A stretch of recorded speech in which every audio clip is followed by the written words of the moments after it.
Là, on est vraiment dans un coin où la végétation est très particulière. On est en zone très rocheuse, vous voyez. Hein. Donc, qu'est-ce qu'on a? On a bon, ce que vous connaissez derrière, là, le chêne vert. Hein. Chêne vert, vous connaissez ça, dans les garrigues du Guyana. Donc, c'est un arbre qui vraiment... il aime bien à la fois le terrain acide et le terrain calcaire. Lui, il n'est pas difficile. Mais c'est un arbre qui ne crème pas la sécheresse. Puis après, vous avez autour de lui d'autres plantes qui sont aussi typiques du milieu sec et méditerranéen. C'est ça, la bruyère arborescente, qu'on retrouve par contre que sur du terrain acide. On ne la retrouve pas en garrigue, du tout. Et puis bon, il peut y avoir alors après d'autres espèces comme la bruyère calune qui elle n'est pas du tout méditerranéenne. Parce qu'ici on est à la jonction de climat. Elle est mi-atlantique, mi-méditerranéenne. Et des années comme l'an dernier qui ont été des sécheresses très fortes, dans un milieu comme ici où il fait encore plus chaud qu'ailleurs, elles ont souffert, elles ont crevé, hein, ça c'est clair. Voilà, donc on est ici à un carrefour des climats. Ces arbres ont crevé. Ils ont vécu tant qu'ils avaient un petit peu de soin, tant qu'on leur amenait un petit peu de fumier, puisqu'il y avait de bergerie là, c'est facile. Hein. On laissait les bêtes là pendant un moment, et puis quand les bêtes stationnent, en général, elles font du fumier. On récupère ce fumier, et puis on le met un peu au pied des arbres. Peut-être même il y avait un pâturage ici, je ne sais pas trop. En fait, partout ici, il y avait des cultures autrefois. Et s'il y a un sentier et qui arrive sur une passerelle organisée comme ça, c'est pas une passerelle qui est récente, hein, c'est une passerelle qui a 80, 100 ans. Hein, c'est pas quelque chose qui a été fait pour faire promener les gens. Hein, elle avait une utilité. Il y a des moments où la rivière est intraversable. Pourquoi ? Parce qu'il peut y avoir des crues très très fortes, effectivement, hein, on est sous climat méditerranéen, donc vous vous rappelez que le climat méditerranéen en général c'est un climat où il fait bien chaud, bien sec, mais aussi où il y a des grosses pluies. Je crois que les alentours de Montpellier ont pas mal donné depuis 2 ans là. Donc ici c'est pareil, mais alors nous l'eau ici on ne la garde pas, nous on l'envoie l'eau. Mais quand elle monte, elle monte. Et d'où la hauteur de la passerelle. La passerelle, elle a été mise assez haute, de façon à ne pas être emportée. L'eau, elle reste vraiment pas, elle descend très rapidement. Hein, et ça, tout le long de la vallée, en fait. Hein. Donc toutes les vallées cévenoles, parce que là, ici, vous êtes dans une petite vallée cévenole, qui rejoint une vallée un peu plus grande, qui en rejoint une autre de la même taille. Ça finit par faire une vallée importante. C'est un gardon parmi les gardons. Tous ces gardons se rejoignent. Enfin, ça finit par faire des crues énormes.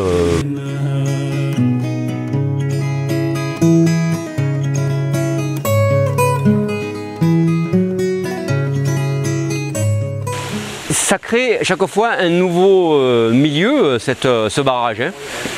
Oh, Robert. Ça, vous voyez, ça stabilise l'eau, ça permet à une certaine ripisylve de pousser, puis ça va très loin, ça va jusqu'à la maison et ça arrose tous les prés qu'il y avait, les prés ou les cultures qu'il y avait le long des rives. Sylve, c'est la forêt. Hein. En latin, donc c'est la forêt du bord de l'eau. Hein, on appelle ça la ripisylve. C'est important de savoir ce mot, ce terme, parce que c'est aussi très important dans une rivière d'avoir une forêt entre guillemets, hein, des arbres, disons, alignés comme ça, qui ont des fonctions à la fois stabilisatrices et en même temps des fonctions de recouvrement qui permettent de faire de l'ombre et donc d'éviter un réchauffement trop important de l'eau.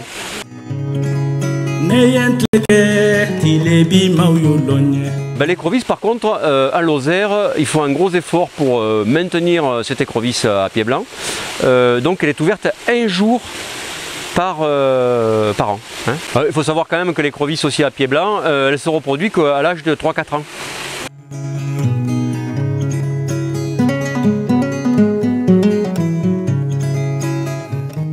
Quand l'homme y était vraiment quelqu'un qui était acteur fort de la rivière, c'est-à-dire enlever une partie de l'eau et l'envoyer dans les prés, il y a des espèces qui ne pouvaient pas être présentes. Maintenant que l'homme n'est plus un acteur fort à ce niveau-là, l'environnement a rapidement récupéré un intérêt sur ces zones qu'il a lui-même transformées. Il y avait certaines plantes, certaines espèces, certaines orchidées entre autres, qui se développaient justement dans ces prairies humides.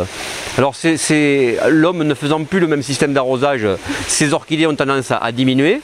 Et maintenant on les retrouve, mais on les retrouve que dans des suintements au bord de la rivière, dans des endroits où il y aura par exemple ici, là, dans des suintements de rochers, on va retrouver encore ces espèces. parce qu'il y a encore un petit peu d'eau qui suinte, mais on ne trouve plus dans les prés. Et donc elles sont beaucoup moins abondantes.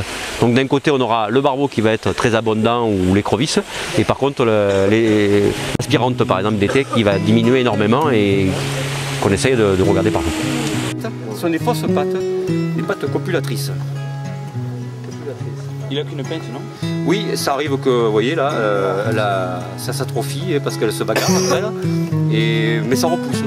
Ah ouais, Ça repousse. Il faut la remettre dans l'eau. On va la remettre dans l'eau, mais l'écrevisse peut très bien rester un petit moment sans eau. Elle n'a qu'une pince. Cette paissière, vous voyez là, eh bien, il y a déjà une rangée de grosses pierres, on ira voir au-dessus tout à l'heure, qui est partie. Et moi ça je l'ai vu il n'y a pas très longtemps, il y a un peu moins de 10 ans. Et donc il y a un enfoncement de la rivière. Et la rivière maintenant, il y avait des écrevisses comme on vient de voir à tout là-bas, il y avait du barbeau, il y avait des truites, vous allez voir dessus, il n'y a plus rien parce que la rivière est devenue, c'est réduit énormément. Ce côté justement plan d'eau, gourd, ce côté calme qu'il y avait et qui pouvait permettre aux espèces donc de se nourrir, de se reproduire, eh bien ça n'y est plus. Donc c'est un patrimoine qui est dommage qu'il parte. C'est en plus, je vous ai dit, un gage de richesse biologique derrière. Et qui va pouvoir payer ça actuellement? Alors on espère peut-être la clé, la commission locale de l'eau, avec par le biais des SAGE, schéma d'aménagement et gestion de l'eau.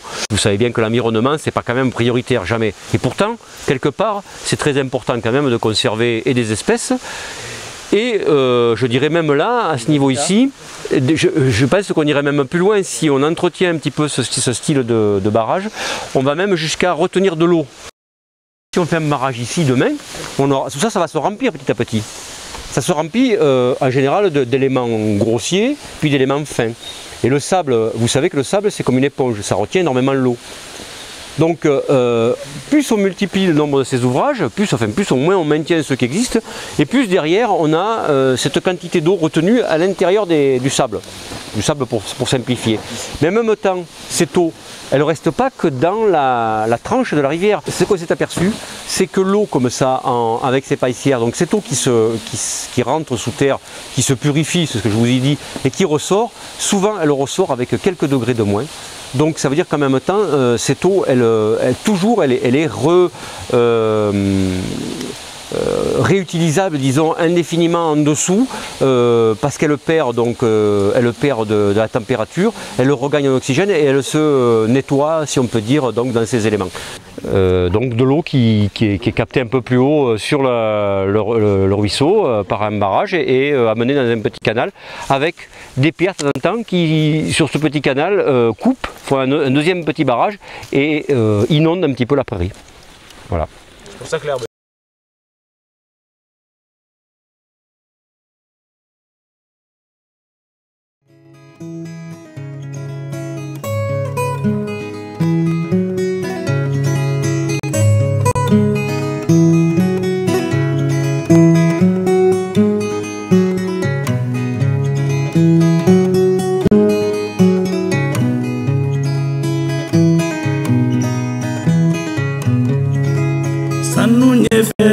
Bidembele lona, wari efe bidembele lona, nani fa bidembele.